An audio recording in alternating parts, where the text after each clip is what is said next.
Anda bisa bayangkan pada saat kemiskinan kita anjlok, kekayaan mereka naik 3 kali lipat pada saat COVID. Bang, tadi udah ada deklarasi, ada poin-poin yang juga cukup jelas gitu. Tapi kalau bicara soal GMKR ini sebenarnya tujuannya apa dan apakah gerakan pada hari ini, deklarasi hari ini hasil dari pertemuan dengan Presiden Prabowo kemarin? Saya menyampaikan ke Presiden, Pak Presiden, saya mengetahui sekarang bahwa yang merusak negeri ini adalah oligarki yang menusuk hampir semua aspek kehidupan dan merusak.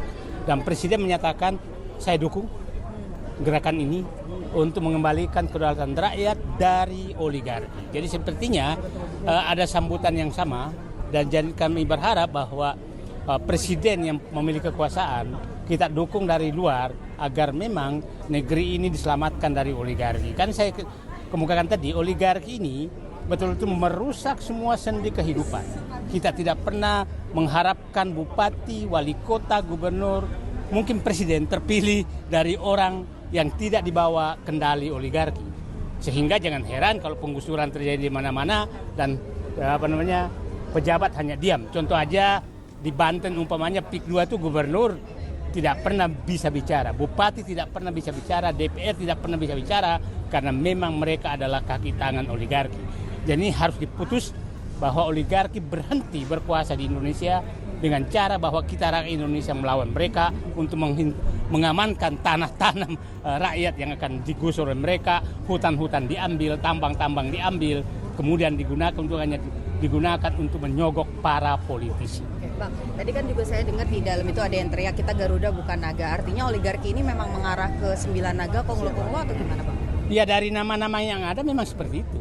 Kan sebenarnya merusak negeri ini itu tidak lebih dari 50 orang. Yang merusak negeri ini tidak lebih dari 50 orang dan orangnya itu aja.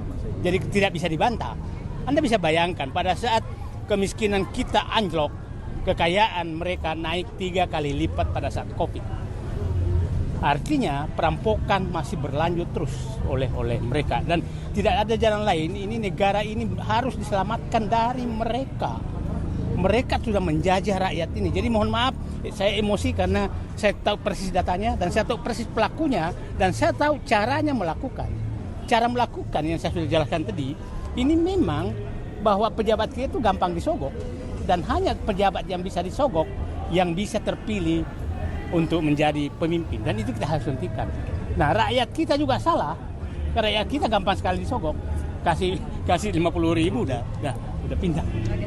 Bang, artinya konglo-konglo ini atau oligarki ini perlu dihilangkan atau diganti dengan pemain yang lain, Bang? Tidak juga sih, begini, berhentilah jadi oligarki, jadilah pengusaha. Apa bedanya oligarki dengan pengusaha? Pengusaha adalah mencari keuntungan dari suatu negara dengan menghormati hukum yang ada dan tidak mempengaruhi pengambilan keputusan publik.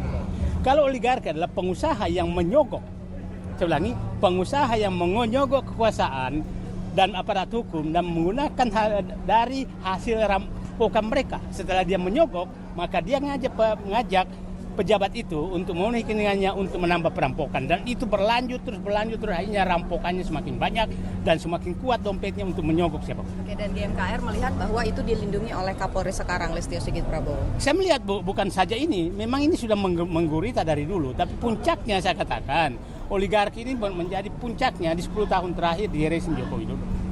Itu puncaknya, maka ya kita tidak salah menuntut pertanggungjawaban siapapun penanggung jawab yang pernah memberikan menyerahkan kedaulatan ini kepada oligarki. Saya mau konfirmasi sedikit terakhir dari saya, Bang. Tadi kan disampaikan bahwa GMKR siap menjadi korek api. Ya. Nah, itu permintaan dari Presiden Prabowo atau memang inisiatif dari? Enggak, saya mendengarkan diskusi beliau, semangat beliau untuk membersihkan negara dari oligarki sangat tinggi.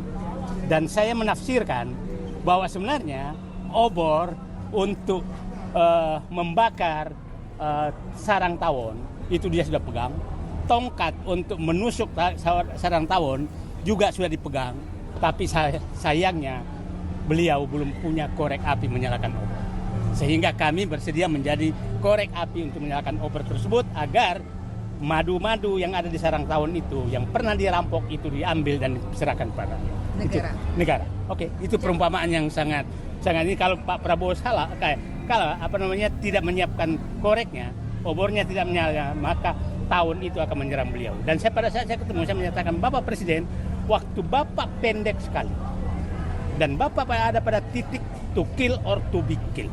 Itu saya sampaikan. Bapak, kalau Bapak terlambat, maka Bapak yang terpilih. Dan respon beliau waktu itu? Oke, terima kasih. Download Tribun X sekarang, menghadirkan lokal menjadi Indonesia.